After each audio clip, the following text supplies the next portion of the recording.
എന്താ മോളെ, എന്താ ഉണ്ടായേ? ഇത് മാല. என்ன சொல்ற? அந்த டைமண்ட் நெக்லஸா?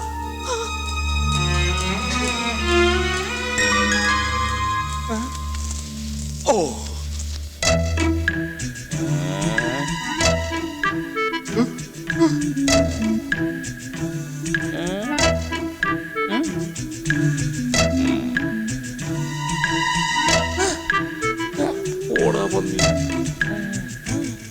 എടുത്തതാരായാലും അത് തിരിച്ചു കൊടുത്തേക്കുക. ദയവ് ചെയ്ത് ഈ രാത്രിയിലെ സന്തോഷം നശിപ്പിക്കരുത്. ചേട്ടാ, അത്രയ്ക്ക് ചങ്കൂറ്റുള്ളവനാരാ? ഇതേതായാലും വെറുതെ വിടാൻ പറ്റില്ല. ഒറ്റ ഒരുത്തനെയും പുറത്തു വിടരുത്. എടുത്തവനേതായാലും പുറത്തു പോകാനുള്ള നേരം കിട്ടിയിട്ടില്ല. ഒരെണ്ണം പുറത്തു പോരുത്. മര്യാദക്ക് തിരിച്ചു കൊടുത്താൽ നാറാണ്ട് രക്ഷപ്പെടാം. ഡയമണ്ടാ ഡയമണ്ട്. എന്തുണ്ട് ഒരു 10-20 പണിക്കരേട്ടാ, എന്ത് വില വരും? ക്യാരക്ടർ ഒരു 4 ലക്ഷം വരും. അപ്പൊ 10-15 ലക്ഷം വേണം മുതലാ. ഞങ്ങളിവിടെ ഉള്ളപ്പോ വെറുതെ കളിക്കാൻ നിൽക്കരുത്. രാജാക്കണ്ണേ, മര്യാദക്ക് തിരിച്ചു വന്നേക്ക്. തരില്ലെന്നോ? മര്യാദക്ക് തിരിച്ചു കൊടുത്താ തല്ലുകൊള്ളാതെ നിനക്ക് രക്ഷപ്പെടാം. ഓ, ഈ റൈമണ്ടിന്റെ നക്സലൈറ്റ് ഞാൻ എന്റെ ജീവിതത്തിൽ കണ്ടിട്ടില്ല. പിന്നെ എങ്ങനെ എടുക്കുന്നത്? നിങ്ങൾക്ക് അത്ര സംശയമാണെങ്കിൽ എന്റെ രക്തം, കഫം, മൂത്രം ഒക്കെ പരിശോധിക്കാം. Yes, you can examination. എന്നാ ഇവനൊന്ന് വിഴുങ്ങിക്കാണും.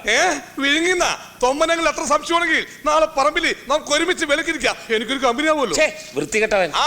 അപ്പൊ പിന്നെ വിഴുങ്ങിന്ന് പറയരുത്. സത്യം സത്യമായി പറയുന്നവനായി ഈ രാജാക്കന്ന് വിഴുങ്ങിയിട്ടുണ്ട് പലതും പലവട്ടം. ഇവിടെ കണക്കെഴുത്ത് പിള്ളയായിരുന്നപ്പോൾ തേങ്ങയുടെ കണക്കിൽ മാസം 50 തേങ്ങ വെച്ച് ഞാൻ വിഴുങ്ങിയിട്ടുണ്ട്. I appreciate you. പൂങ്കാവനത്തിന് കഴിക്കാൻ പറ്റുന്ന ചവനപ്രാശം ഞാൻ വിഴുങ്ങിയിട്ടുണ്ട്.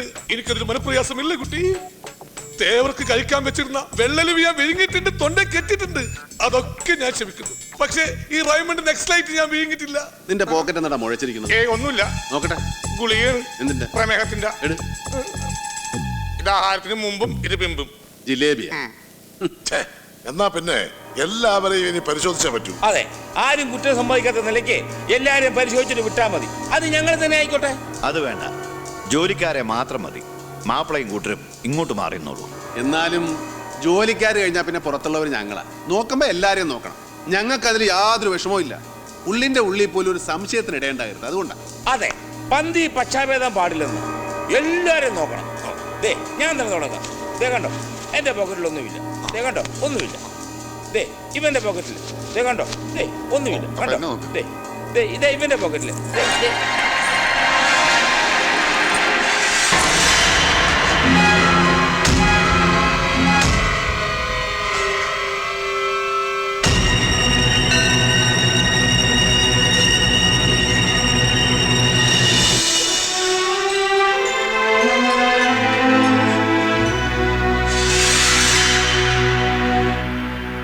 ഇതെങ്ങനെ എന്റെ പോക്കറ്റില്?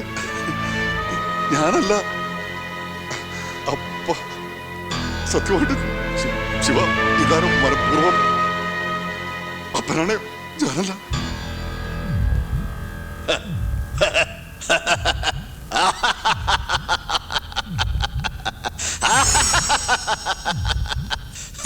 മോളെന്താ പേടിച്ചു പോയോ? നല്ലൊരു ദിവസമായിട്ട് പാട്ടും കൂത്തും മാത്രം മതിയോ? അല്പം തമാശയൊക്കെ വേണ്ടേ? ഞാൻ തന്നെയാ ഇത് ചെയ്ത്. മാപ്പിളയാണ് ഉദ്ദേശിച്ചത്, പക്ഷെ ഇരുട്ടിൽ ആള് മാറിപ്പോയി.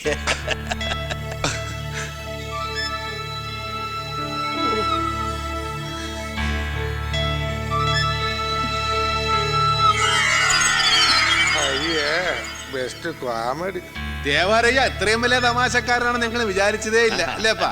പിന്നല്ലാതെ. എന്നാലും എന്റെ പൊന്നുബന്ധുക്കാരാ, ഇതൊരുമാതിരി ചങ്കി തീ കോരിയിരുന്ന തമാശയായിപ്പോയി. ഇനി എല്ലാവരും ഭക്ഷണം കഴിക്കാൻ പോയിക്കോളൂ. കോമഡി ടൈം കഴിഞ്ഞു, ഇനി ഫുഡ് ടൈം. ശിവ, വരൂ, അല്പം സംസാരിക്കാം. മക്കളെ നിങ്ങൾ പോയി ഭക്ഷണം കഴിച്ചോളൂ. വരൂ.